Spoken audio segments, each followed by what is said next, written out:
আমি ডানা কাটা পরি, আমি ডানা কাটা পরি।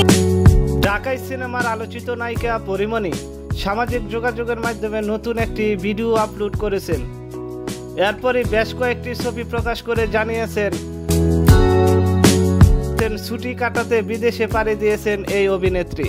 তারই বিস্তারিত জানাবো আজকের এই ভিডিওতে দেখা যায় খোলা চুলে সুইমিং পুলে পানিতে নেমেছেন পরি।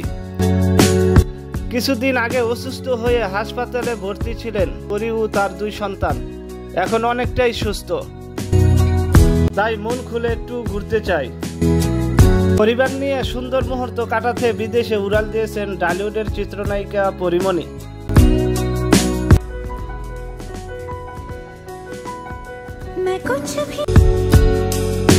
সেখানে বেশ কিছুদিন থাকবেন পরিমণি, ছেলেকে নিয়ে ঘুরবেন, ছেলেকে সুন্দর স্মৃতি উপহার দিবেন।